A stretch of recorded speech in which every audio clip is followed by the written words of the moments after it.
tal? ¿Cómo está? Soy Marcelo Barnes, doctor. Mi origen dentro de todo esto es la biología. Biólogo, tengo una maestría en biología de suelo y hace poquito logré el título de agronomía. Aquí viene esto a explicarles cuál es la visión de los instrumentos que vamos a plantear. Estuvo fantástico las disertaciones que se hablaron hoy, y a mí me queda algo, dos cosas que son claras: la palabra carbono y la carga biológica. En esencia, el universo es carbono y es lo que estamos nosotros con déficit. Carga biológica es la que produce y consume carbono. Entonces, estamos en una posición hoy en día en la que tendríamos que estar pensando que lo que tenemos, o sea, yo lo resumo más o menos, ¿no? Lo que se dijo hoy, lo más importante es el suelo, y todo lo que venga al medio, después de lo que implantamos, es un accidente. Es un accidente de cómo manejamos el suelo, es un accidente de cómo manejamos el suelo, y qué es lo que le dimos a ese suelo para que nazca ese suelo. Como explicó hoy el colega, que habló de que el suelo apareció esto solo por meteorización. Eso es nacer el suelo. El suelo se desarrolla, el suelo crece, el suelo se enferma y también muere. Por eso hoy en día está en danza esa frase de un suelo vivo. Para nosotros la esencia es el suelo. Es fundamental el suelo con su carga biológica, la carga de carbono. A partir de ahí, todo lo que surja de ese suelo es un accidente. De cómo nosotros lo manejemos y lo cuidamos. Lo importante, más allá de todas las técnicas que se habló, todos los términos científicos, las experiencias que se hablaron, yo creo que lo más importante es el que está trabajando con el de Manuel de Paul hace cuántos años que nos conocemos y hace unos cuantos años que está trabajando especialmente con biológicos, y Adrián Turina es un productor que hace 2 años y medio está entrando en la transición. Yo creo que es importante que nos escuchen a eso, más que agregar algo más a todo lo que se explicó hoy en un momento.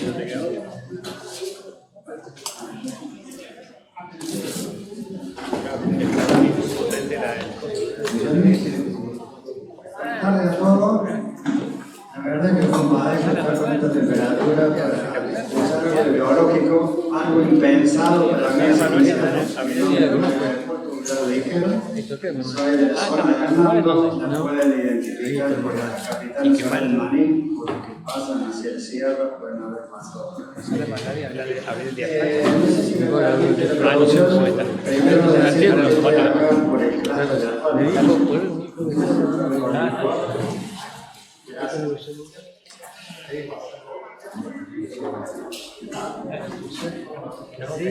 Algunos me dicen que tiene que ver el clúster de alfalfa con lo biológico. Tiene que ver y mucho, porque hoy en el clúster hay varios sponsors que están acá exhibiendo sus productos que trabajan con el clúster de alfalfa. El clúster de alfalfa, como él le dice, quienes somos una red de ensayo y experiencia donde participamos casi todos de la cadena alfalfera, productores, semilleros, contratistas, vendedores de insumos, compradores, exportadores. En nuestro caso, colabora el gobierno de Córdoba con apoyo del INTA, que es muy importante para nosotros, el INTA Manfredi, el Córdoba, que es una entidad que ayuda a exportar, le abre todas las puertas, y ahora está la agencia de competitividad.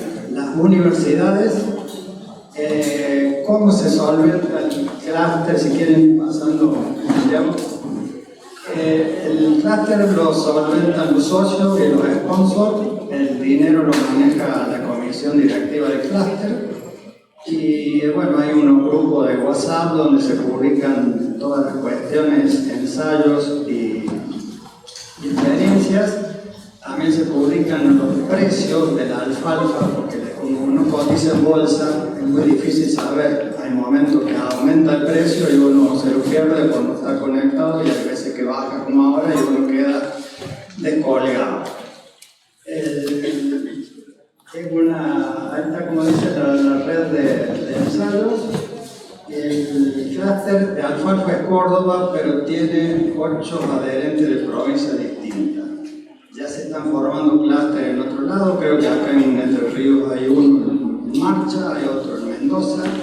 En Córdoba tenemos varios clústeres del garbanzo, de la leche, del quesero, del maní. Y es muy importante por la red estrecha que se hace entre productores, el intercambio de conocimiento.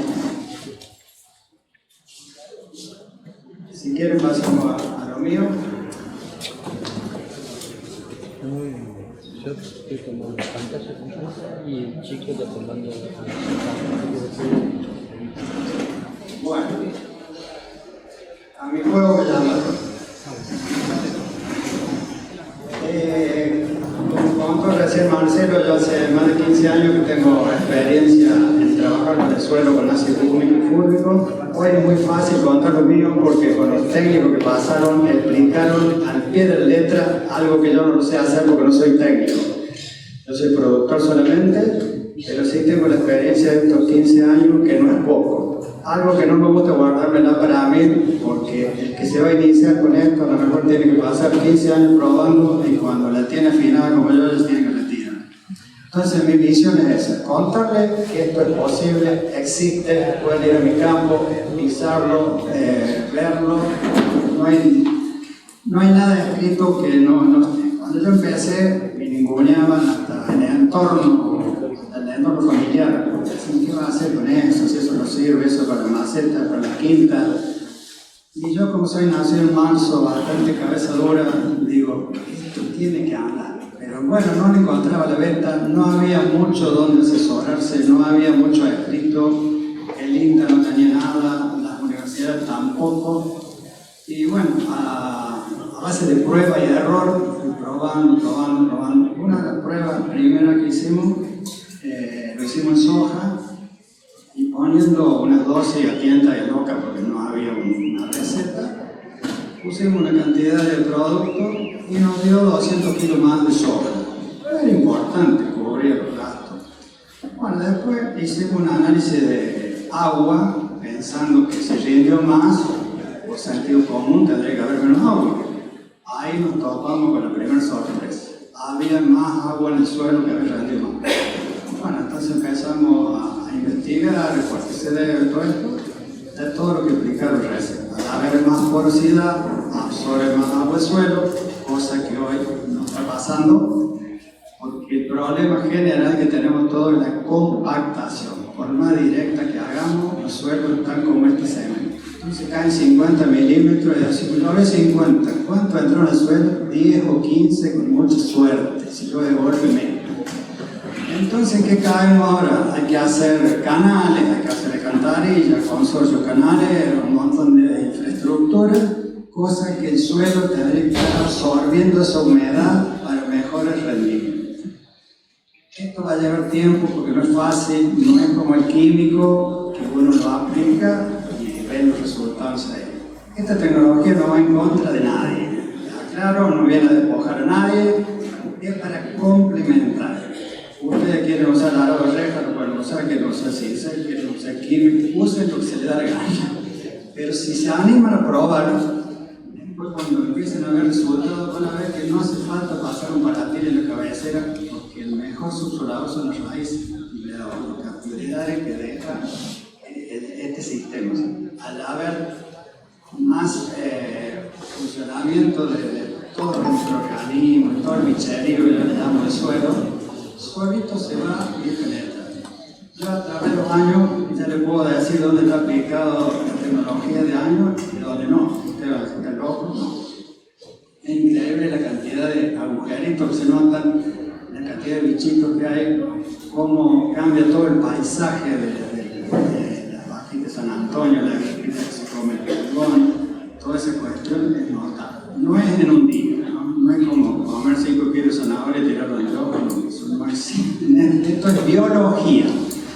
Si van a hacer ensayo, no hagan una pasada de procesadora, hagan medio lote, 20, 30 hectáreas, porque en el aire medio que como que se mezcla nomás, pero lo van a ir notando. Quizá que en los primeros meses no lo noten, después después de varios siglos. Para sintetizar, en los 15 años que noté, sin aplicar una molécula de fósforo ni de nitrógeno, aumenté el nitrógeno de 11 partes por millón a 17 sin poner fósforo y no tengo ganado. Es alfalfa extractiva, corto y saco, corto y saco. 15 años haciendo lo mismo.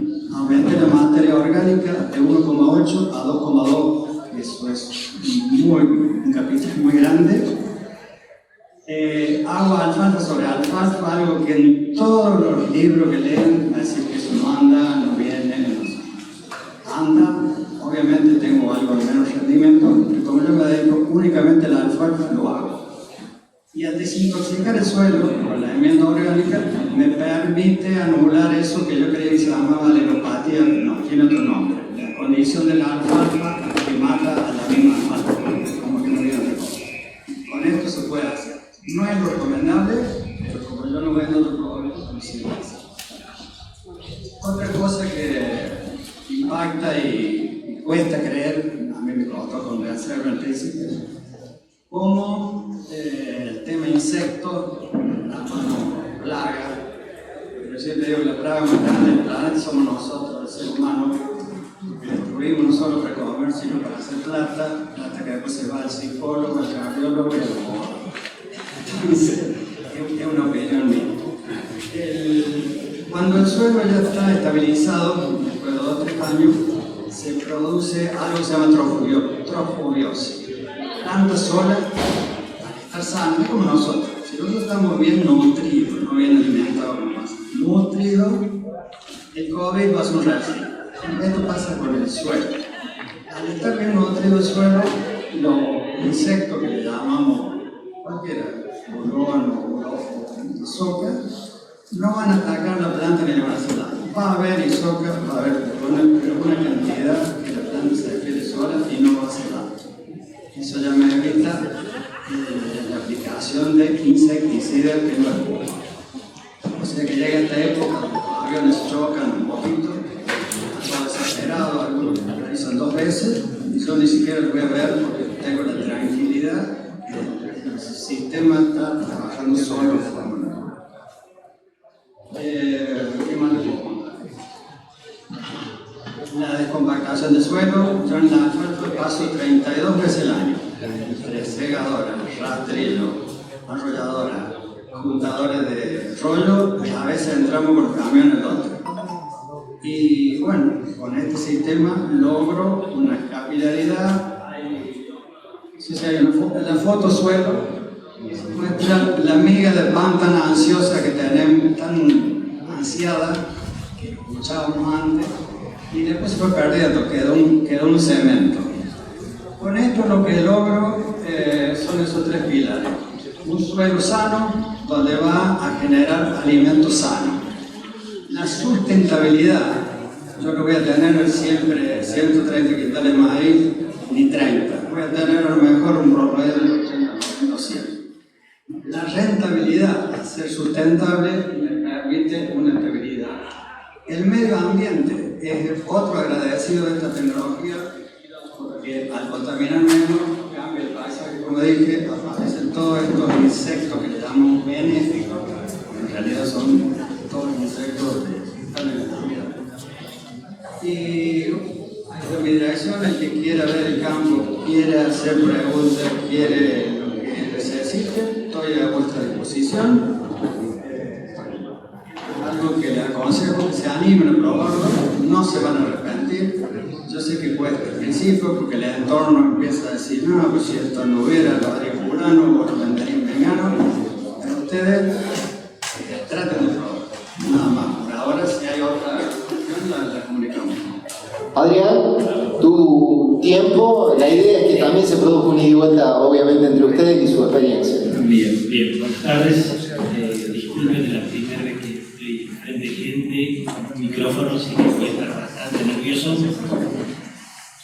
Como dijo Marcelo, bueno, yo soy de la zona de Rafaela, tengo campo en Nueva Lema y Suchales, suelo promedio 4, hará alrededor de 2 años y medio. me encontré con un gran problema de compactación y perdí toda la cosecha, o mejor dicho, la parte de Sunchales de 120 hectáreas de soja por compactación. Había hecho una inversión grande con un profesional, bla, bla, bla, todo. Con dolor, ante la desesperación, familiares, amigos, una prima me contactó con el señor Marcelo. Nos sentamos, me empezó a hablar en chino, yo la verdad que no entendía mucho. Me entusiasmó mucho su entusiasmo, de lo cual digo, stop, próximo cultivo, hice un ensayo, habrán sido 2 o 3 hectáreas, hice un ensayo de varios productos y hubo un resultado interesante, de la cual hoy el ensayo se transmitió a las 250 hectáreas que yo tengo. Suelo promedio 4, siendo generoso. Así que, bueno, me invitó para que le comente esto.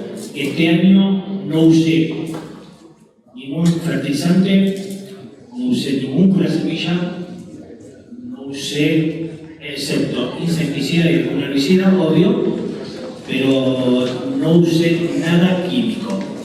Este año vengo 100% con los productos de Marcelo y bueno, y estoy teniendo unos resultados que la verdad que me entusiasman y mucho. Yo el año pasado padecí también lo de la chicharrita, estoy con muchas deudas y bueno, y esto la verdad que me entusiasma, no solo de lo práctico, de lo sencillo del producto, creo que de lo económico también, porque creo que es importante. Y bueno, y los resultados por ahora están a la vista. Así que espero que acompañen el resto del ciclo para poder tener una buena producción a fin de ciclo o a cosecha. Así que creo que, no sé si dije o planteé mi experiencia básicamente, que es lo que me convocaron acá. Perfecto. Sí, claro que sí. Víctor, en tu caso, presentarte por favor como productor y contar tu experiencia. Perfecto, perfecto. Sí, en realidad yo vengo acá en calidad de tratar juntamente a la mesa. Me pidieron, yo tengo una presentación ahí, chicos, por ahí. Yo soy ingeniero agrónomo, asesor de productores de la zona centro de Entre Ríos, básicamente laburando en todo lo que es el tema de suelo vertisoles, que me puso muy contento hace un ratito cuando empezó a hablar Rodolfo sobre el tema, así que me sentí bastante identificado. La idea de que me pusieran junto con el panel de productores y demás, justamente por ahí contar un poco de casos, digamos, de éxito en lo que es el tema de la intensificación agrícola y cómo eso impacta favorablemente, especialmente en los suelos vertisoles. Entonces, ¿calculo se pasa cuenta? Sí, exactamente. Vamos a arrancar, como yo siempre digo, la verdad que hace calor, vamos a tratar de ir medio al grano y hacerla corta. Cuando haya que cortar, y esta presentación se puede cortar en cualquier momento. Estamos transpirando más que monja con retraso. Sí.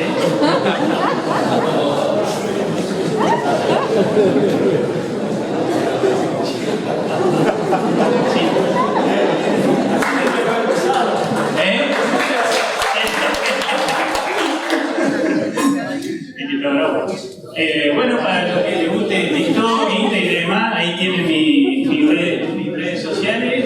Y si me etiqueto, después lo comparto. Hice el soborno por sacar la foto. Y bueno, básicamente la experiencia mía, como les dije, 18 años de laburar como asesor privado en la zona centro de Entre Ríos, suelo vertisoles, peluderte térgico y de ahí en más todas las series que están asociadas con eso. Algunas de las cuestiones, vamos a ir a los resultados y después generemos el debate, cualquier cosa, después más tarde también me van a encontrar en algún stand dando vueltas. Maíz tardío. ¿Qué estamos encontrando cuando intensificamos las secuencias agrícolas, cuando intensificamos con cultivo de cobertura o con secuencias de cultivo de cosecha? Básicamente maíces tardíos donde logramos aumentar los rendimientos entre un 20 y un 30%, lo que es trigo entre también un 20 y un 30%, soja un 10 a un 20%, control de maleza en promedio alrededor de un 20-30% menos en el uso total de herbicidas, producción de carne normalmente la logramos aumentar entre un 100 a 200%. Cuanto más degradado el suelo, más respuesta encontramos a la intensificación. ¿Está bien? Esa es una de las cuestiones que quiero poner como mensaje más relevante al final de esta charla. Y mejorar la estabilidad de los cultivos con los micropulsos de estrés que nosotros solemos tener en los suelos vertisoles y que también describió Rodolfo en la presentación anterior cuando habló justamente de la entrega de los milímetros por día que hacen los suelos vertisoles. ¿Está bien? Entonces, esto que ustedes ven acá es un típico mapa de rendimiento de cualquier lote de la zona donde yo laburo. ¿Está bien? Las partes azules son las zonas de más alto rendimiento. Las partes rojas son las de menos rendimiento, ¿no? Este es un mapa de rendimiento de maíz, de soja, de trigo, de lo que ustedes quieran, ¿no? Y eso que está escrito ahí que dice 0 a 10 y después la parte roja que dice 50 a 100, básicamente es el grado de respuesta que nosotros encontramos a la intensificación de la secuencia agrícola, ¿está bien? Con el uso de cultivo, cobertura y demás. Donde más encontramos respuesta son en las zonas malas. Ahora, ¿por qué? Porque es muy probable que nosotros tengamos la parte roja, por ejemplo, si esto es un mapeo de maíz, las partes azules, en un año como este, que vino bastante bien para el maíz de primera, estemos arriba de las 10 toneladas de producción de maíz. Las partes rojas son zonas de 1000 kilos de maíz. Entonces, el promedio de un lote, cuando terminamos cerrando, nos cierran un lote de 5000 kilos. ¿Está bien? Con todo ese rango de variación. Cuando empezamos a meter todo el tema de la intensificación y que después de 2 o 3 años empezamos a encontrarle, por así decirlo, empezar a ver la respuesta, pero vemos que estas zonas que eran de 1000, 1500 kilos ahora son de 2000, de 2500. ¿Está bien? Y que tal vez las zonas de alta vemos que algo mejora, pero no lo vemos con la magnitud que sí nos mejoran las zonas malas. ¿Está bien? Las zonas de bajo rendimiento. Las zonas de bajo rendimiento normalmente están asociadas a todo lo que es la parte de suelo con mucho menor materia orgánica. Hoy habló Rodolfo del tema de los suelos vertisoles, ¿no? O sea, de los suelos típicos de Entre Ríos. Entre Ríos en realidad tiene 3 grandes órdenes de suelo, todo lo que es la zona de Paraná, Diamante, Victoria, parte de Gualeguay, lo que son suelos molisoles, con el origen típico de lo que es la región pampeana. Pero después tenemos los 2 grandes primos, que son los alfisoles y los vertisoles, ubicados en el resto de la provincia. Este es un mapa esquemático. Dentro de eso tenemos toda una gran zona de transición y de collage entre medio, por así decirlo, ¿no? En donde en una misma lomada a veces tenemos los 3 tipos de suelo, muchas veces, ¿no? Ahora bien, ¿esto qué nos representa? Bueno, esa es básicamente la zona donde yo me manejo para describir un poco la experiencia mía. Este es un gráfico que me tomé el atrevimiento de tomarlo de la tesis doctoral de Juan Pablo Hernández, que trabaja en la Facultad de Agronomía de Oro Verde. Fíjense, acá tenemos un gráfico donde vemos lo que es la capacidad de almacenaje de agua útil al metro de profundidad o a la profundidad enraizable. ¿Está bien? Tenemos los suelos típicos, algidoles típicos de lo que es la zona de Pergamino y demás, y lo que son los apluvertes o vertisoles típicos de la zona nuestra. Fíjense que estamos hablando de que a profundidad enraizable muchas veces ni siquiera llegamos a los 50 milímetros de agua útil. ¿Está bien? Por ahí es un poco contrastante con lo que comentaba Rodolfo hoy, pero cualquier cosa después le podemos sacar punta a ese dato. ¿Por qué? Porque la profundidad enraizable que tenemos en los suelos vertisoles normalmente es bastante baja. Recuerden que en los suelos vertisoles hacemos arroz. ¿Por qué se hace arroz? Porque el agua no se va, el agua no penetra en el suelo. ¿Está bien? Solo una palangana. Tenemos suelos de más del 50% de arcilla que básicamente cumplen la función exacta de lo que es una vasija. ¿Está bien? Entonces, ¿cómo hacemos para mejorarlo? Cuando encima tenemos tan poca cantidad de capacidad de almacenaje de agua útil. O sea que guardar agua en el suelo suena muy lindo, pero cuando no tenés esa capacidad, definitivamente que tenés que entrar a buscar soluciones por otro lado. La pluviometría anual de nuestra zona ampliamente supera de promedio los 1100, 1200 milímetros al año, pero ¿qué pasa? Toda esa agua cae y se nos va. Tenemos poca tasa de infiltración. Este es un gráfico también que me acompaña ya hace 15, 18 años, por ahí lo vi a Mariano Saluso que andaba, todavía me acompaña este gráfico de siempre. Fíjense, tenemos 2 suelos, molisol, vertisol, y lo que es básicamente una curva que se llama tasa de infiltración, en donde se mide cuántos milímetros infiltran en el suelo en función del tiempo que dio inicio la lluvia, ¿no? Fíjense, esta es la curva típica de un suelo molisol y esta es la curva típica de la tasa de infiltración de un suelo vertisol. A la primera lluvia, a los 20 minutos, prácticamente el suelo se sella y ya no entra ningún milímetro más. ¿Está bien? Esto, si lo hacemos sobre un suelo húmedo, es muchísimo peor todavía. ¿Está? Tal cual lo que pasó los otros días. Otro día llovió el miércoles pasado, después llovió el sábado y volvió a llover el domingo. Ya la lluvia del sábado y el domingo escurrieron todas.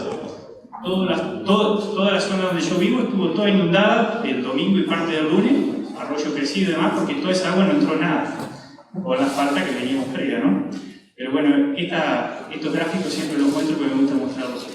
Jorge Bordenovich, alguna fotito que saco, cuando trabajamos con cultivo de cobertura, cuando trabajamos con suelo desnudo o cuando trabajamos con trigo, lo que es la infiltración de la lluvia, ¿no? ¿Cómo logramos que el agua infiltre en nuestro suelo cuando tenemos suelos que tienen tanta cantidad de arcilla?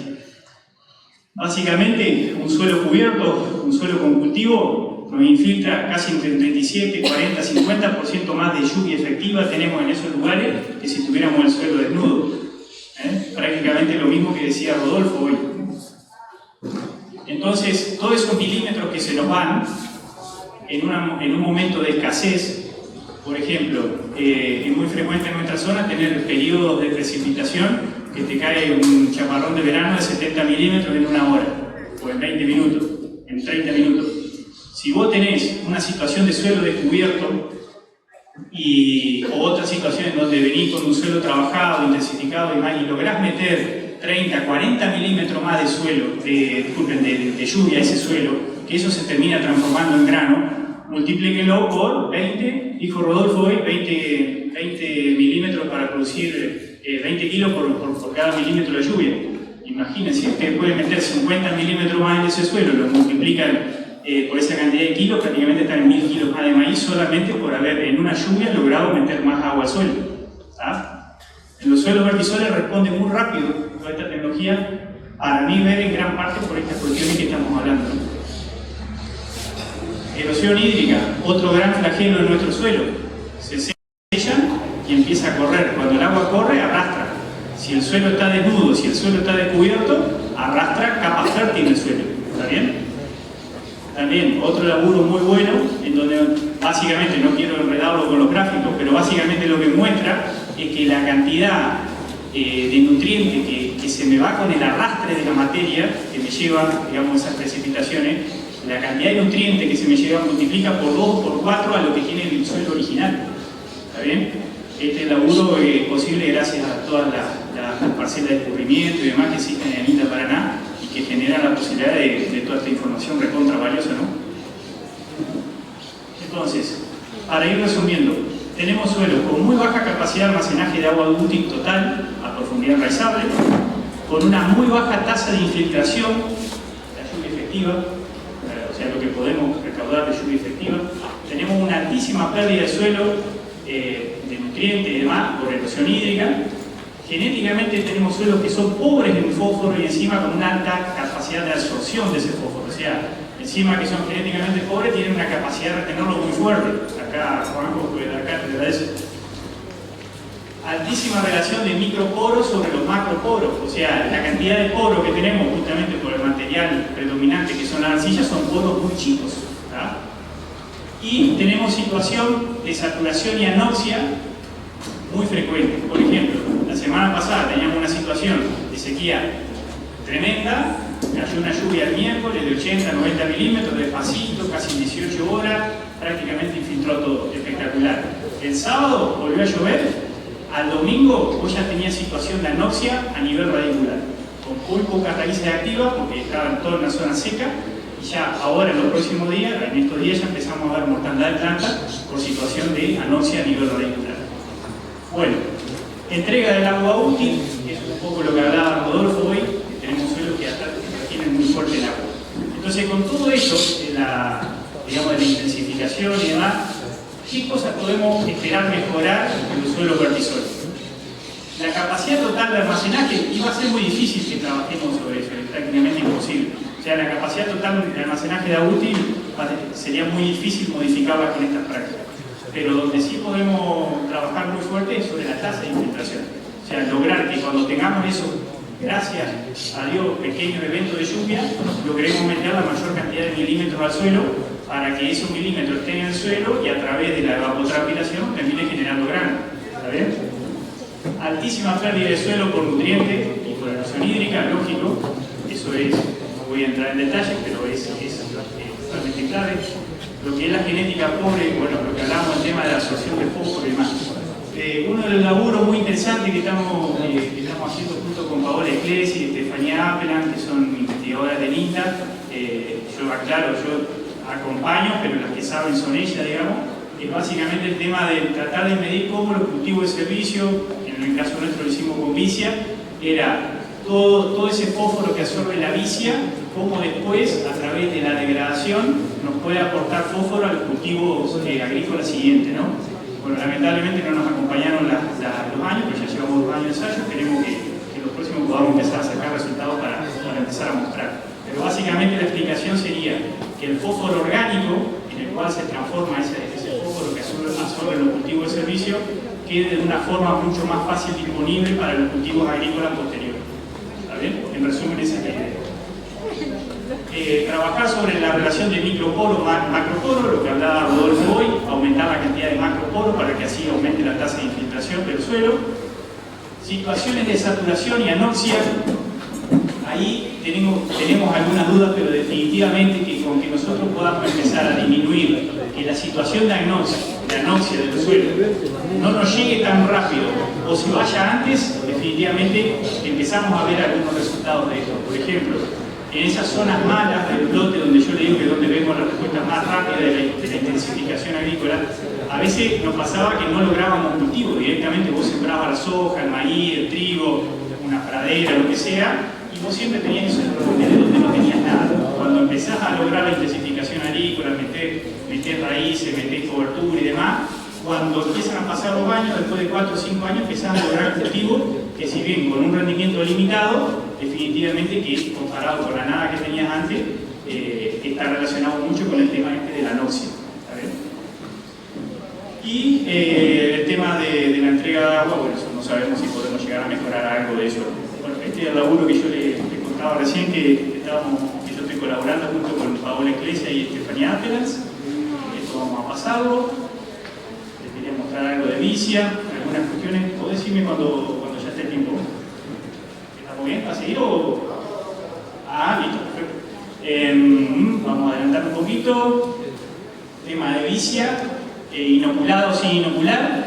Esta por ahí es una de las grandes preguntas. Este es un ensayo que hicimos junto también con Paola Ecclesi y Estefanía Apelan, en donde evaluamos, queríamos sacarnos la duda de qué pasaba cuando hacíamos vicia al voleo, y muchas veces era frecuente de que no se le inocule la vicia al voleo, ¿no? Entonces nosotros decíamos, ¿qué pasa? ¿Qué pasa si la inoculamos?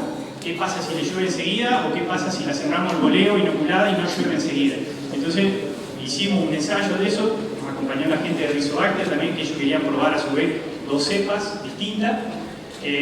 Algunas de las conclusiones que sacamos en general, básicamente no vimos grandes diferencias sembrando la vicia al voleo con lluvia o sin lluvia previa, o sea, posterior a la siembra, como que la inoculación fue bastante buena en ambas, pero sí vimos una diferencia muy grande entre sembrar la vicia con sembradora antes que sembrándola al voleo. ¿Saben? O sea, la vicia sembrada con sembradora siempre nos termina ganando en la producción de materia seca. Son también cosas que vemos a campo, ¿no? Pero bueno, le queríamos poner números. Y después otra de las cosas que vimos era que había diferencia en el tema de la nodulación en la vicia, había diferencia entre distintas cepas de inoculantes, ¿no? Independientemente que esto se hizo con la empresa de Rizobacter, digamos, también eso puede aplicar a cualquier otra formulación y demás que se puede probar en el mercado, que seguramente la hay en cuanto al tema de aplicación biológica y demás. Básicamente, para centrarme un poco en el tema de la vicia y ya cerrarla con esto, yo creo que los grandes beneficios que nosotros tenemos en el tema de la intensificación agrícola en suelo vertisole, si encima le metemos vicia, básicamente se resume a que estamos metiendo 200-250 kilos de urea por hectárea, equivalente, digamos, a lo que sería urea, digamos, química, pero digamos eso, imagínense que es todo producto biológico que entra a trabajar, a desarrollar hongos, a desarrollar cepa, a desarrollar microcanales, que justamente todo esto, cuando queremos ir al campo y empezamos a lograr resultados, digamos, de mayores rendimientos y demás, está muy relacionado, a mi entender, con todo eso que se genera gracias al aporte de nitrógeno de la vicia, que que normalmente no estamos, digamos, en un aporte de materia orgánica joven que se empieza a degradar y que está muy relacionado con la demanda de los cultivos también, ¿no? No es como aplicar 200 kilos de urea y que después vos, digamos, en forma inorgánica y que vos después, si no tenés un buen cultivo, no tenés lluvia, no lo terminas aprovechando y se termina perdiendo. ¿Vale? Entonces creemos que por este lado es uno de los grandes beneficios de la vicia puntualmente. No la quiero hacer más larga, la dejo ahí nomás. Perfecto. Fuerte el aplauso para Adrián. Fuerte el aplauso para Adrián, para Mario del Pol, que nos ha acompañado, también para Víctor Bey y obviamente para Marcelo Barnes de la compañía Tecnosustrato que nos ha acompañado. Vamos a hacer un pequeño break para que se puedan acercar obviamente a la exposición al aire libre. Hay gente que está haciendo importantes sorteos, está la gente de Wallenbrook que está haciendo sorteo de una conservadora, hay que ver si está llena de algo, pero se pueden acercar por su stand para escanear simplemente un QR. La gente de Yato va a estar haciendo una demostración más tarde y también tenemos la gente de turismo,